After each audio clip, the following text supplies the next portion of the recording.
Hello, Facebook. Hang on. There you go. We want the bridge in the background.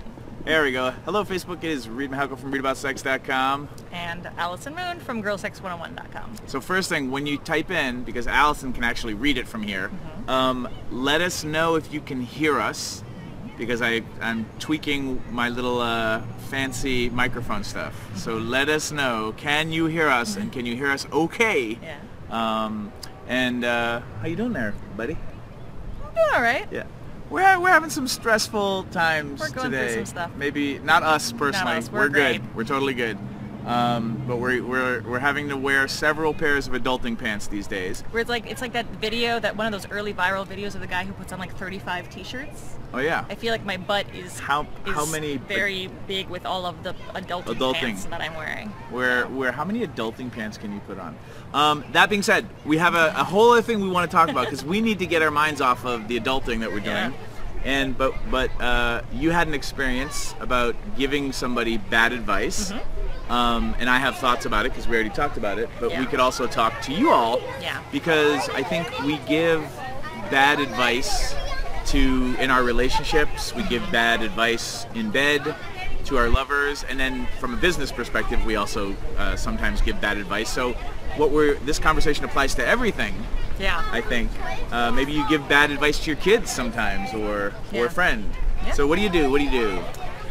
Well, so there are a bunch of children walking by real quick, so it's just noisy. It's just noisy, but it won't last forever. Childhood is fleeting. Okay, so just hit some emoticons if you like kids. I'm just curious. I mean, I like them too. You're just filling time. I like them when they're not my kids. So yesterday, I had somebody ask me for advice on Twitter. And it was really sweet. They actually asked if they could ask me for advice, which was a wonderful way to approach, by the way. So if you're looking for free advice from sex educators or anybody, it's really nice and polite to ask permission to ask your question. Just FYI. So she asked permission, and I said, sure. And then she asked the question on Twitter. And she had, I think it was 2 tweets, and asked the question in 2 tweets. And so that's 280 characters of question. Right. And I found myself, I asked a clarifying question. And she responded, and I thought I had a decent gist. My instinct told me that I didn't get the whole story. Obviously, how could you get a whole story about sex in 280 characters? But my instinct was maybe I should tell them to email me. I didn't say that. So that was my first mistake. I should have, especially when dealing with sex or the heart or anything like that, more context is usually very helpful, especially when people are asking for advice. Sure. So that was my mistake for sure. So I thought I understood what the question was. I answered the question to the best of my ability using I statements, saying, well, I would do this in this scenario, I would probably experience that, and then I shared a story from my own life about dealing with a similar thing. And I said, I hope that helps. I'm sorry that this platform lacks a little bit of nuance, but, good luck. And then they said, thank you. And then there was nothing else, fine. And I was on TweetDeck, which I have I have a GirlSex101 Twitter and a Allison Moon, or a Hey Allie Moon Twitter. So and you can see your feeds side by side. You can see your feeds on side by side. And so I saw that they had blocked me on the Twitter that I had responded with. And that was curious and made me concerned. And so on my other Twitter, I saw that they basically, not tagging me, but basically said that was terrible advice and I invalidated their identity, which made me feel terrible. And so I responded to those tweets with the Twitter that they didn't block, saying, hi, I'm so sorry that I hurt you. And I'm so sorry that my advice was bad. And I clearly misinterpreted your question, and I take responsibility for that. And if there's anything that I can do to help, please let me know. Now, at that point, the person's reaction is their own reaction. This person was incredibly apologetic and gracious. That certainly couldn't happen all the time. Sometimes you're going to get people who are like, how dare you stalk me, right? And I'm very happy and grateful that this person didn't react in that way. But so I apologized very genuinely, because I did feel terrible. And then they felt terrible that they basically were subtweeting. They were basically talking shit about me behind my back, essentially. And they felt terrible about that. And so we were But basically... did they feel terrible getting caught, or did they really feel terrible? No, she said she felt so bad that she had said those things in the way she did. I mean, and I believe her, absolutely. I mean, she reached out to me because she liked me and my work. So that was a really... so that I knew that there was already a little bit of like parody there, but at the same time, who knows? Like, we're strangers on the internet. We all know what happens on the internet. And we're speaking in 140 characters. Right. And so I apologized directly right out of the gate. I think that helped. And then she felt terrible because she was caught, but also because she realized, hey, actually what I said was kind of shitty about another human being. And I mean, she didn't say, like, she wasn't personal attacks. It was really just like, hey, FYI, sex educators, when somebody comes to you advice, don't invalidate their identity, right?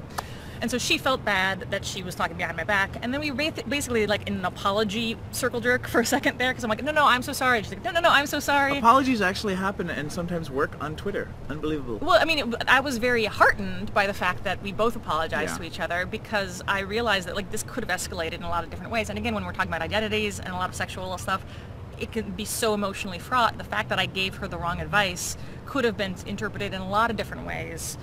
And she was very gracious and I was very gracious. So basically what I just did was took responsibility, and I didn't try and like make excuses. I just said, I clearly misunderstood you.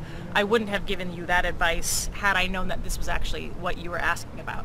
And I said, hey, and feel free, if you want to email me, we can talk about this. And I said, Twitter loses a lot of nuance. So if you want to email me, here's my email. We can certainly talk this through in more depth. And I said, and now, like, I also apologize. I'm like, I'm sorry if you found this invasive. I'm stepping back now. You have my email address. I will not continue to look at your tweets. Yeah. And she said, thank you. I'm so sorry, no worries, and then we kind of ended it there. It was like the best possible scenario in a lot of ways, because again, like, I think there are plenty of times when people offer bad advice, and it's so hurtful, it hits in the wrong spot, that it feels like feeling invalidated, feeling like you're made even more wrong when you were when you were being vulnerable with somebody. Absolutely, absolutely. And so I definitely felt like I had the best possible scenario here, but there have been times when it hasn't gone nearly as well. Obviously, I have a book out, and people are talking about my book, and I have a Talkwalker / Google alert for my book title and my name, because I'm a public figure, and I need to know when people are writing reviews of my books, which means I often see when people are gossiping online about me. There's a certain aspect of having thick skin, but again, like, we are in the advice business. I don't like to posit myself as an expert, but I do like to, talk to people. I mean, I wrote a book about how to have sex, and so people are going to be reacting to that. I've gotten a lot of positive feedback. I mean, I've gotten almost unanimously positive feedback, except for one experience that I had on Facebook probably about 3 months ago. And even then, it wasn't bad. It was just like, I just didn't like the way you did this. Fine. But that's kind of part of the game. We're going to try, I mean, it's a numbers game. We give a lot of advice. We try and make our advice as good as possible, as often as possible, but sometimes we're going to misinterpret, or sometimes we're going to tell somebody the last thing they wanted to hear, even if that actually is good advice, but they don't want to hear it, right? So that often we have a lot of people lash out at us for that reason too. Maybe you need to break up with that person, right? Maybe that person is abusive or whatever. That's not something that a lot of people like to hear. And so there was a lot just in what you just shared. And I know you can read everything because you have hawk eyes. So somebody just suggested, I'm sorry, your name just disappeared, but the face-to-face conversations are much better than communicating via text. Of course, looking at people in the eye is always so much better than text, because you're losing all of the nuance that humans have evolved for conversation. Like facial expressions and, smiles and tone of voice. These are all things that we need to read to be able to understand and trust each other. And so there's, I mean, so some of, we're going to run out of power. God dang it. Do you not have your thing? I don't have my thing. Oh, okay. I don't have my power thing. So we're going to wrap this up soon before this just dies. I'm going to say, and this is also useful for non-sex educators, when people have a question, and I think this is something I've had to train myself to do, when they tell me a 2-sentence question and I'm like, I have the answer. Stop. And have your knee-jerk reaction, even with your friends, even with your kids, even with your coworkers, to be like, oh my goodness, thank you so much for, like, asking, please tell me more. Yes. Give them an opportunity, even if you know the answer already, to continue sharing. Yeah. One, because you get more context, hopefully. Some people don't have context because they don't know what's going on, because that's why they're asking the question. So sometimes they don't have the context. But just be like, go into active listening mode and be like, well, tell me more. Like, how do you feel about that? Or what do you think? Or like, what have you noticed about the situation? Like hard for me to give you a great answer with 2 sentences or 140 characters. Right. Please tell me more. Community-wise and family-wise, this is useful because you're teaching your friends and family that it's safe to go into more detail, while you get to confirm whether or not your original "aha, I have the answer" is actually what they need. Right.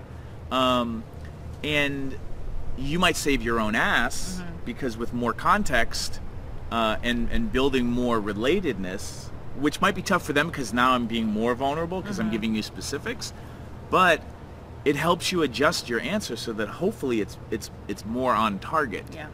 And then the other thing I really love that you did is you just apologized rather than being offended that somebody was subtweeting or that being offended that they blocked you. Yeah.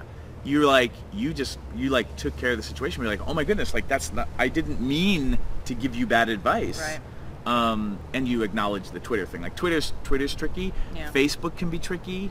Asking people to email you so they get their thoughts clear. Yeah.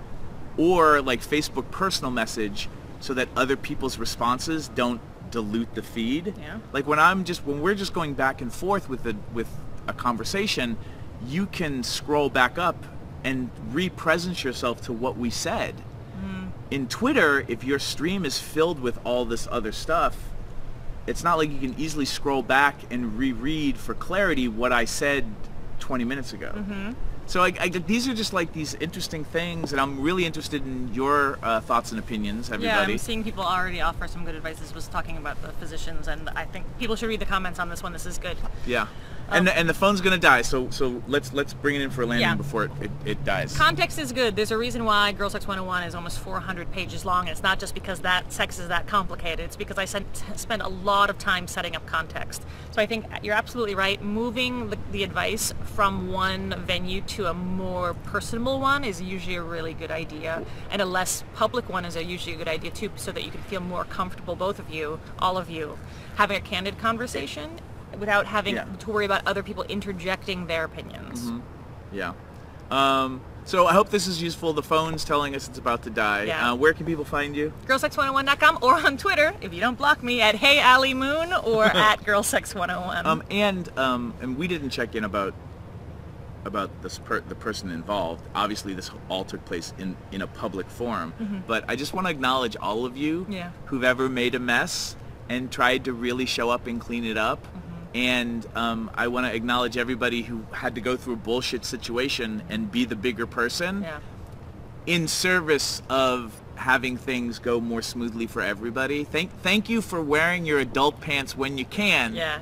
And thank you to the people who are willing to be vulnerable and ask for advice. This is why we do what we do. So thanks to that person who reached out to me, and thanks to anybody who's ever reached out to somebody that they don't know in real life to ask for help, because that's a really sophisticated adult thing to do, and asking for help is really valuable. So thank you for doing that, for those of you who've ever done that before. All right, and readaboutsex.com, and if you're coming to camp, we got 10 days, folks, so readaboutsex.com/camp FAQ for Sex Geek Summer Camp stuff. And thanks. Thank you. Let's kiss. Hit some emoticons, and we'll kiss again. All right, here we go. One last kiss. Let's just do it anyway. Screw them. We love you. Bye. Bye.